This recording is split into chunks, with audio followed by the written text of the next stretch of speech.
जय श्री राम साथियों। आज की सुंदर राम कथा में भगवान श्री रामचंद्र जी ने बाली का वध कर दिया है और सुग्रीव को राजा बनाने के लिए लक्ष्मण जी ने सारे समाज को बुला के और सुग्रीव को राजा बना दिया है। फिर वर्षा ऋतु का कुछ बड़ा सुंदर वर्णन तुलसीदास जी ने ज्ञान मोह वैराग्य से किया है मिलाकर, और राजा रामचंद्र जी ने सुग्रीव को बुलाकर राजनीति सिखलाई है। आइए आज की सुंदर कथा से हम जुड़ते हैं।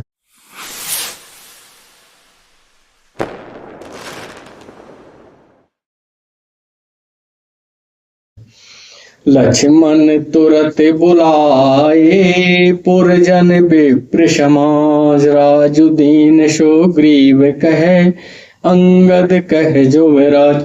लक्ष्मण जी ने तुरंत नगर वासियों को बुला लिया है और उन्होंने सुग्रीव को राजा बना दिया है और अंगद को युवराज पद पे सुशोभित किया है। उमा राम समहित जग माही, गुरु पितु मातु बंद प्रभु नाही। शोर नर मुनि सब के यह रीति, स्वार्थ लाग करें सब प्रीति। हे पार्वती, जगत में श्री रामचंद्र जी के समान हित करने वाला कोई भी नहीं है। गुरु पिता माता बंधु सब जो है स्वामी, ऐसा कोई भी नहीं है जो श्री रामचंद्र जी के समान हित करने वाला हो। देवता मनुष्य ये सब जो हैं स्वार्थ के कारण प्रीति करते हैं या दोस्ती करते हैं। बाली त्रास व्याकुल दिन राति, तन बहु ब्रन चिंता जर छाती। सोई सुग्रीव कीन कपीराऊ, अति कृपाल रघुवीर सुहाऊ। जो सुग्रीव दिन रात बाली के त्रास यानी कि बाली के भय से डरे हुए रहते थे और शरीर में अनेक प्रकार के उनके घाव लगे हुए थे, दिन रात चिंता में व्यस्त रहते थे, वो सुग्रीव को उन्होंने बानरों का राजा बना दिया है। और श्री रामचंद्र का स्वभाव अत्यंत स्वभाव जो कृपालु स्वभाव है। जानता हूँ वस प्रभु परिहरहि, काहे न विपति जाल नर परहि। पुन सुग्रीव लीन बुलाई, बहु प्रकार नृपनीति सिखाई। जो लोग जानते हुए भी ऐसे श्री रामचंद्र जी को छोड़ देते हैं, भजन नहीं करते हैं, वो विपत्ति के जाल में क्यों ना फंसे, वो तो विपत्ति के जाल में अवश्य ही फंसेंगे। इस प्रकार से गोस्वामी तुलसीदास जी कहते हैं कि श्री रामचंद्र जी ने जब सुग्रीव राजा बन गए हैं तो उनको बुला लिया है और सुंदर राजनीतिक शिक्षा प्रदान की है। कहे प्रभु सुन सुग्रीव हरीशा, पुर न जाऊं 10 4 बरीशा। गत ग्रीष्म बरसा ऋतु आई, रहाई निकट शैल पर छाई। फिर प्रभु श्री रामचंद्र जी ने कहा, हे सुग्रीव, मैं 14 वर्ष तक किसी भी नगर में नहीं जाऊंगा, किसी गांव में नहीं जाऊंगा, इसलिए इसी पर्वत पर मैं रहता हूं, क्योंकि ग्रीष्म ऋतु निकल गई है और वर्षा ऋतु आने वाली है, इसलिए मैं इस पर्वत पर ही रुकूंगा। अंगद सहित करय तुम राजो, संतत हृदय धरे मम काजो। जब सुग्रीव भवन फिर आए, राम प्रवर्षन गिरि पर छाए। तुम अंगद सहित जाकर राज्य करो, मेरे काम को ही याद रखना, सदा उसमें लगे रहना। जब सुग्रीव अपने भवन को चले गए हैं तब प्रभु श्री रामचंद्र जी प्रवर्षन पर्वत पर जाकर पृथ्वी मही देवन गिरी गुहा, राख्यहु रुचिर बनाए। राम कृपा निधि कछु दिने, बास करेंगे आए। देवताओं ने पहले से ही प्रवर्षन पर्वत के ऊपर एक बहुत सुंदर गुफा बना दी थी। उन्होंने सोच रखा था कि कृपा की खान श्री रामचंद्र जी जब भी आएंगे तो इधर सुंदर तरीके से वास करेंगे और कुछ दिन आकर इधर निवास करेंगे। सुंदर वन कुसुमित अति शोभा, गुंजत मधुप निकर मधुलोभा। कंद मूल फल पात्र सुहाए, भय बहुत जब ते प्रभु आए। सुंदर वन फूला हुआ है, अत्यंत सुशोभित है, मधु के लोभ से भौरों का समूह गुंजार कर रहा है। जब से प्रभु आए हैं तब से वन में सुंदर कंद मूल फल और पत्तों की बहुतायत हो गई है।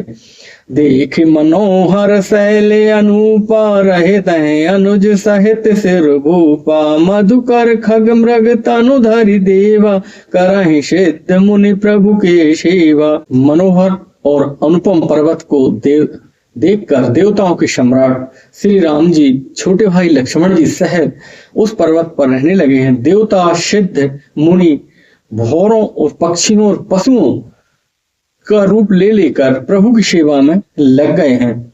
मंगल रूप भयहु बन तब ते कीन निवास रमापति जब ते फटक सिलायति शोभ्र सोहाई सुख आसीन तहां दो भाई। जब से श्री रमापति राम जी ने निवास किया है तब से वन मंगलों की खान हो गया है, मंगल स्वरूप हो गया है। सुंदर स्फटिक मणि की एक अत्यंत उज्जवल सलाह है, उस पर दोनों भाई सुखपूर्वक आसन पर विराजमान है। कहते अनुज सन कथा अनेका भगति बिरति नृपनीत विवेक वर्षा काल मेघ न बिछाए गरजत लागत परम सुहाए। श्री राम जी छोटे भाई लक्ष्मण जी को अनेक प्रकार की सुंदर सुंदर भक्ति, ज्ञान, वैराग्य और राजनीति और ज्ञान की कथाएं कहते हैं और सुनाते हैं। बादल छाए हुए हैं, बादल बीच बीच में गरजने भी लगते हैं, बड़ा सुंदर मौसम है। लक्ष्मण देख मोर गने नाचत बारद बे ग्रही फिरति रति हरस जसै विष्णु भगत कहूँ देख। श्री राम जी ने कहा, हे लक्ष्मण देखो बादलों को देखकर ये मोर कितना सुंदर नृत्य कर रहे हैं, नाच रहे हैं। बिल्कुल उसी प्रकार से जिस प्रकार से भगवान श्री लक्ष्मी नारायण को देखकर वैराग्यवान पुरुष नाचने लगते हैं। घन घमंड नभ गरजत गोरा प्रिया हीन डरपत मन मोरा दामन दमक रह न घन माही खल के प्रीति जथा थिर नाही। आकाश में बादल घुमड़ घुमड़ कर घोर गर्जना कर रहे हैं। प्रिया सीता जी के बिना मेरा मन डर रहा है। बिजली चमक चमक कर बादलों में ठहरती नहीं है। जैसे दुष्ट की प्रीति स्थिर नहीं होती है, उसी प्रकार से बिजली भी स्थिर नहीं रह पा रही है। बरसहि जलद भूमि नियराए जथा नभहि बुध विद्या पाय बूंदे अघात सहाय गिरि कैसे खल के बचन संत सह जैसे। बादल पृथ्वी के समीप आकर बरस रहे हैं। जैसे विद्या पाकर ज्ञानी पुरुष नम्र हो जाते हैं और अधिक, और बूंदों की चोट पर्वत कैसे सह रहे हैं, जिस प्रकार से दुष्टों के वचन संत सहते हैं। क्षुद्र नदी भरी चली तुराई जस थोर्यों धन खले तेराई भूमि परत भा डावर पानी जनु जी वही माया लपटानी। छोटी नदियां भरकर ऐसे चल रही हैं, ऐसे बह रही हैं कि उनके किनारे तोड़ते हुए चली जा रही हैं। जिस प्रकार से थोड़े से धन आने पर दुष्ट जो है थोड़े से धन आने पर इतरा जाते हैं, उसी प्रकार से नदियां जो है छोटी उथली नदियां हैं वो मर्यादा त्याग कर घाटों को तोड़ते हुए जा रही हैं। पानी गंदा उसी प्रकार से हो रहा है जिस प्रकार से शुद्ध जीव को माया लिपट जाया करती है। समिट समिट जल भरहि तलावा जिमि सद्गुण सज्जन पहियावा सरिता जल जल निधि महु जाई होए अचल जिमि जो हरि पाई। जल एकत्रित हो कर तालाबों में भर रहा है। बिल्कुल वैसे ही जैसे संत के पास सद्गुण चले आते हैं, सज्जन पुरुषों के पास सद्गुण धीरे धीरे करके आते जाते हैं। नदी का जल समुद्र में वैसे ही स्थिर हो रहा है जैसे जीव श्री हरि के पास जाकर अचल या आवागमन से मुक्त हो जाता है। हरते भू मित्रन संकुल समुझ पर नहीं पंथ जिमि पाखंड बाधते गुप्त होए सदग्रंथ। पृथ्वी पर घास, हरी हरी घास बहुत सुंदर लग रही है और उससे जो रास्ते दिखाई देते थे, पगडंडियां, वो सब छुप गई हैं। बिल्कुल उसी प्रकार से छुप गई हैं जैसे कि छोटे छोटे से पाखंड मत के प्रचार से सदग्रंथ लुप्त हो जाते हैं।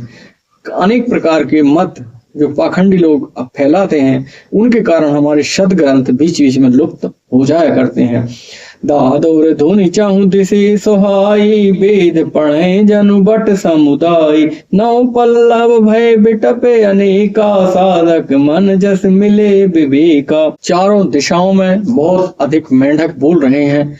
बिल्कुल वैसे ही जिस प्रकार से विद्यार्थी वेद पढ़ रहे हों ऐसा लग रहा है। हरे हरे पत्ते सभी शाखाओं में, सभी वृक्षों में आ गए हैं। साधक, जिस प्रकार से साधक के मन में विवेक आ जाया करता है, उसी प्रकार से जंगल में हरे हरे पत्तों से सुसज्जित हो गया है। अर्क जवास पात पिनु भया हूँ, जैसे सुराज खले उद्यम गया हूँ। खोजत कतहु मिलय नहीं धूरी, करहि क्रोध जिमि धर्म ही दूरी। मदार और जवासा बिना पत्ते के हो गए हैं, उनके पत्ते झड़ गए हैं। जैसे श्रेष्ठ राज्य में दुष्टों के उद्यम जाते रहते हैं, उनकी एक भी नहीं चलती है, धूल कहीं भी खोजने पर नहीं मिलती है। जैसे क्रोध धर्म को दूर कर देता है, अर्थात क्रोध और आवेश धर्म का ज्ञान नहीं रह जाता है, क्रोध आने पर धर्म का ज्ञान नहीं रह जाता है। शशि संपन्न सोह महि कैसे, उपकारी के संपत्ति जैसी। निशितम घन खोजत बिराजा, जनु दम्भेन कर मिला समाजा। अन्न से युक्त लहलहाते हुए हरी भरी धान की खेती पृथ्वी कैसे सुशोभित हो रही है। जैसे उपकारी व्यक्ति के पास अधिक संपत्ति आ जाती है तो वह नम्र हो जाता है। रात के घने अंधकार में जुगनू शोभा पा रहे हैं, मानो दंभियों के समाज आ जुटे हों। महावृष्टि चली फूट के आरी, जिम स्वतंत्र भय बिगड़े नारी। कृषि निराव वही चतुर किसाना, जिमि बुध तजय मोह मद माना।